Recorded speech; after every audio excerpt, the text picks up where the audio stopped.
Is it recording? Yeah.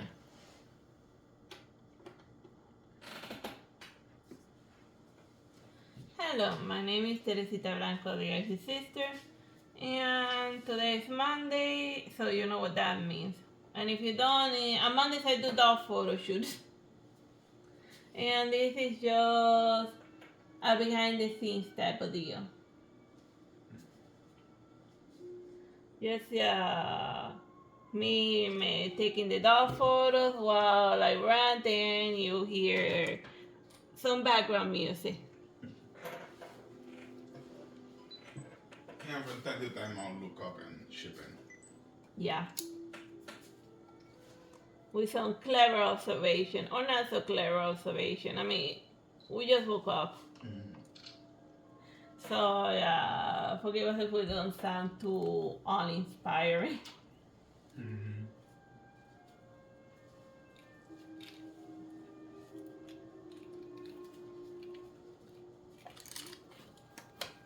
I think it's important for a person to sleep. Oh yeah. I mean, you would think that would be something very, very obvious, you know? But you will be amazed at how many folks just refuse to, like, nap. Well, some can't. That's insomnia. Yeah. I mean, our mother, so, like, and it's like seeing that worries her, and then she spends the entire night with, like, overthinking about everything.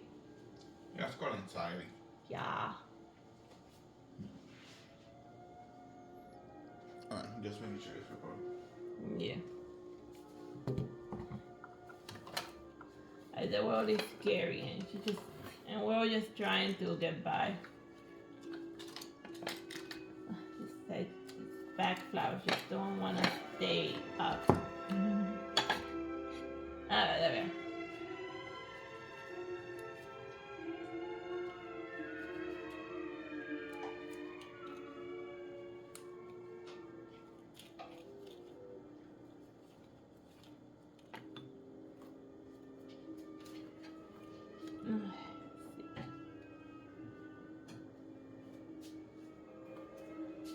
It's so difficult to find like the good balance point for the dog. Alright, what are you gonna do really quickly because the dog is still.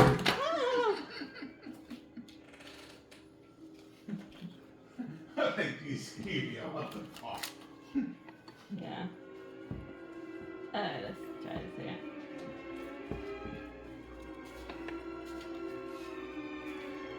Let's see.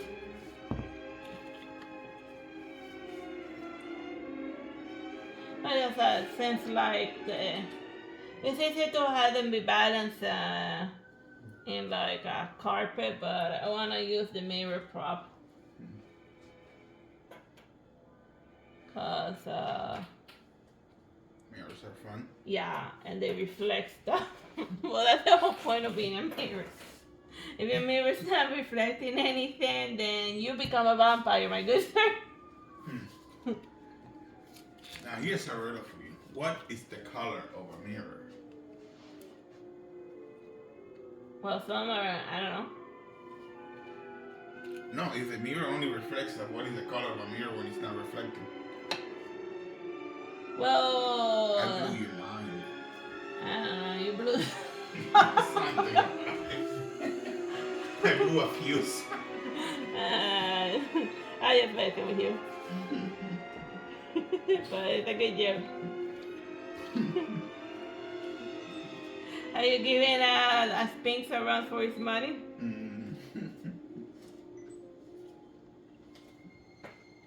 That's a different variation of the if a tree falls in the forest and no one's around to hear it. It actually does make a sound. The vibrations are created, even if nobody hears them. Yeah. Plus, there will always be someone around. There will always be someone around. Like animals and stuff. An animal will hear it. Tardigrade. And maybe the tree itself will hear it. Yeah. Here it's so funny. Ah!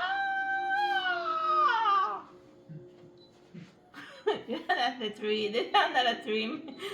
The tree makes when you fall.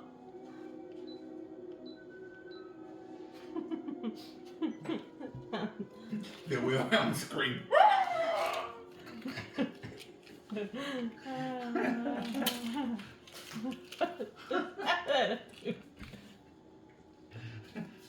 The sound that makes a Wilhelm scream. That's what they call generic screams.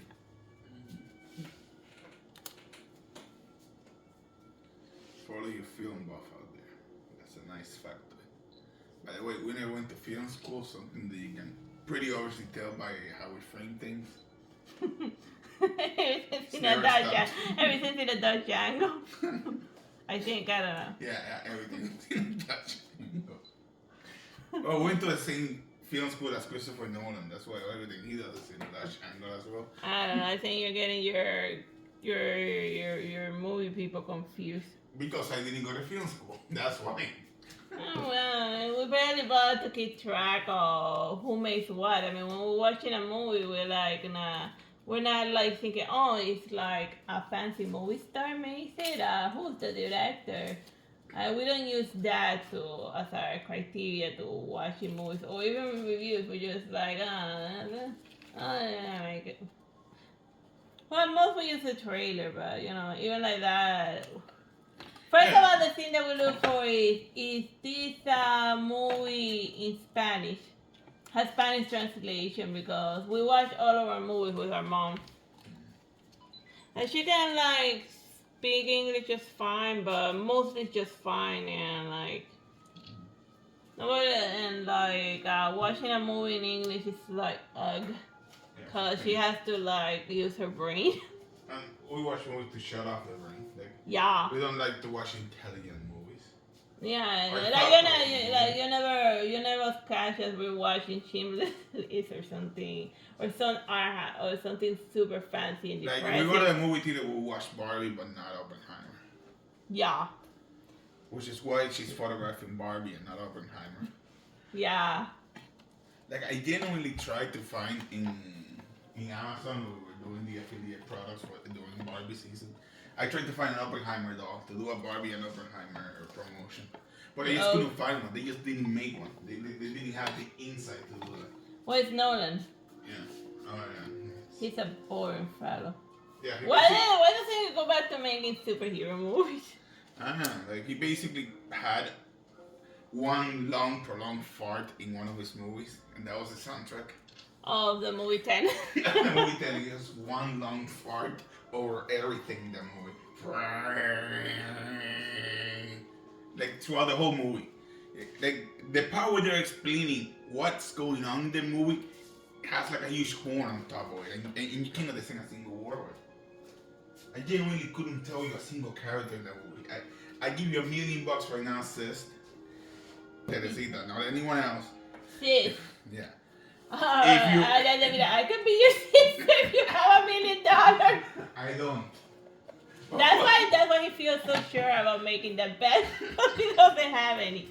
Okay, point is, tell me a single character of the movie 10, off the top of your head without looking it up.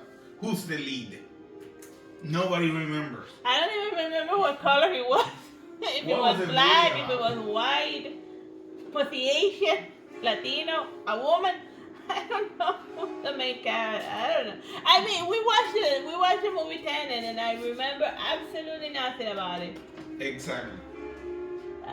How did the movie open? Tell me one character in that movie. Main character, you mean, right? Yeah. Is Fat Boy a character?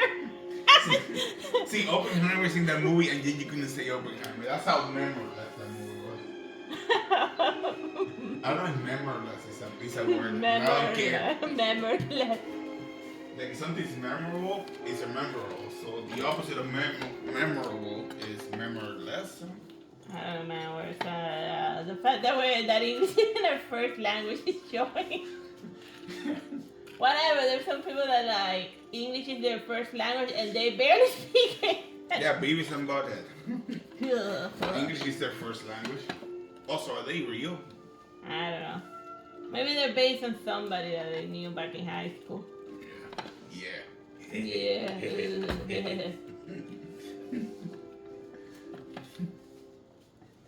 I remember trying to convince Beavis and Butthead We're funny. not I can't convince anyone on earth of that, but like that they were classy and sophisticated in order to trick her into watching it. You know when they tell me something is sophisticated and then tell me it's called Beavis and Butthead. Yeah. No, it's a satirical name used to review movies and television and music.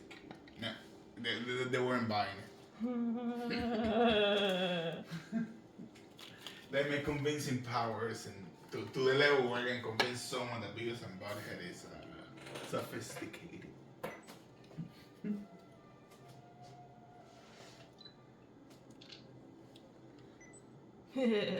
Sophisticated. Why are we talking about that? Wow, the photographing Barbie. We're taking photos of Barbie and we're talking about Beavis and Butthead. They will find that hilariously ironic.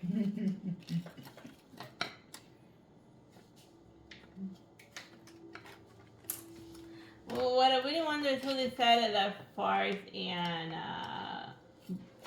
Barf, both of them right, by the way. Yeah, I know. I just noticed it's hilarious. Okay, go on. That those things were hilarious. We literally just said that they were. Oh yeah, the fact that they rhyme. It's recording, right? Yeah, it's recording. We're just centering it on the doll, doing the girl from Titanic pose. Pay me like one of your French Girls? Dolls. Dolls. Pay me like one of your French dolls. I don't see why like people gotta be so prude about it. I mean, I feel you talk to any actual artist after they sketch the 80s, sketching is something that requires concentration, and if you're perving out on your model, then you're not concentrating and you're gonna end up drawing a stick figure.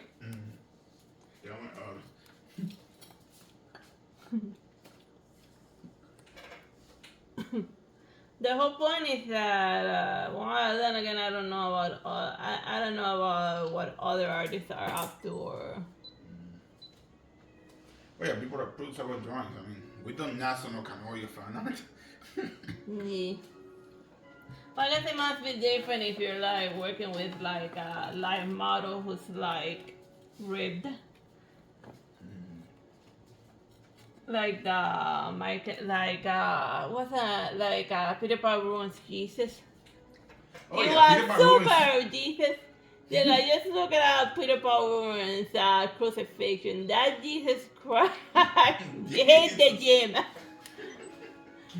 Even more than the one where Michelangelo was shot. Yeah, he went to the same gym as Michelangelo's Jesus. No, as Michelangelo's Virgin Mary.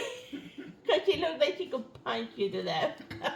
Oh yeah, she was really she was doing weights with that cross, man. It is crazy. Yeah, how strong she looked.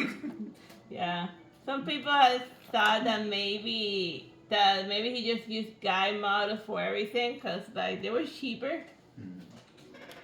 But maybe he really did, or maybe there were chicks that were very pumped up back then, in during the Renaissance period. You know, like a woman that works as a farmer. Yeah, you try doing some farm work for like 5 minutes, and you'll see like the giant muscles that you're gonna get.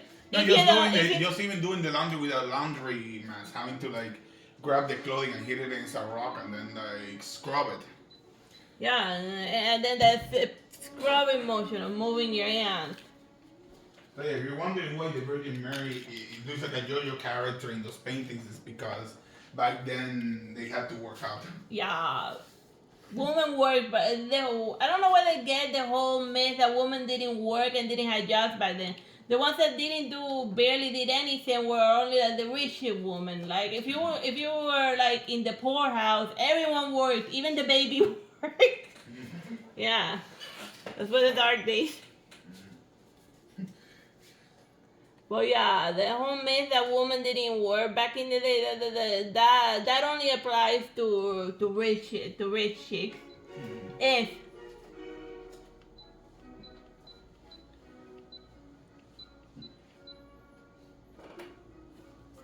yeah. And I'm trying to figure out what Joy of Virgin Mary, what her stand would be. Oh yeah, I don't know. Oh, a heart being pierced by a sword. Oh yeah. Because that's what she felt when her son got crucified and pierced by the lance of Longinus. I'm surprised that Longinus was made into a saint after that.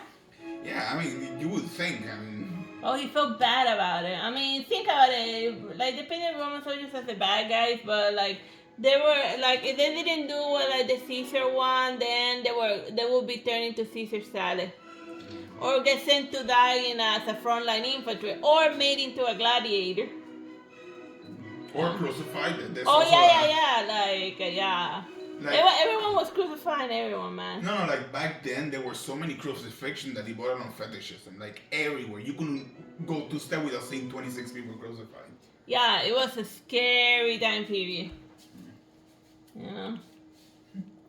Like in Life of P, they actually made a huge. They actually showed that was so common back then that it was crazy. But then they showed Jesus crucified, and then like 89 other people crucified in the background.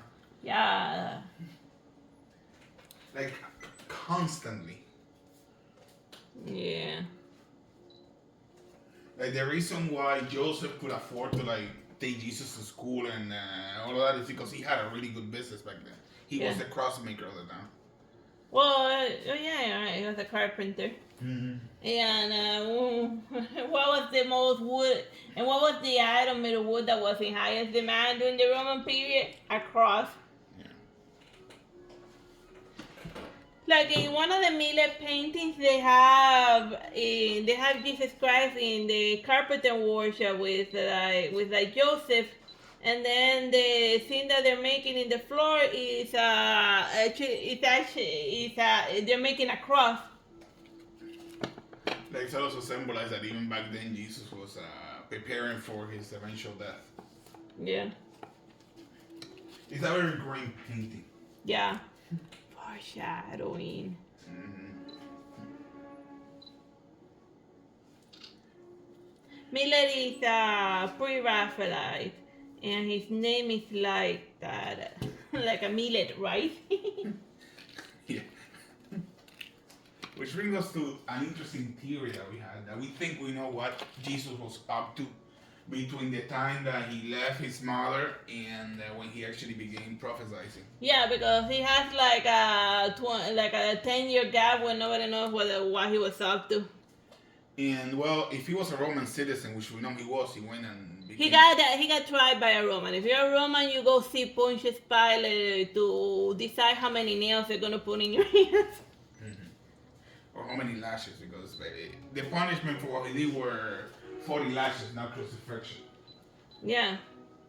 He'd be like, dude, he served his time. He knew that they just wanted to kill him because he said it right there that Pontius Pilate knew that they wanted to kill him because they were envious that he was like the popular kid. Yeah. Well, no, it wasn't that. They were trying to drown out a messianic uprising. Yeah, but if you read any other Roman history during the time, there was a messianic uprising every day. Like every other day. And it was worse within Passover because there were usually riots in Jerusalem whenever there was Passover. Mm-hmm. All right, and I have Bible talk. We finished the dog video. Bye bye and God bless.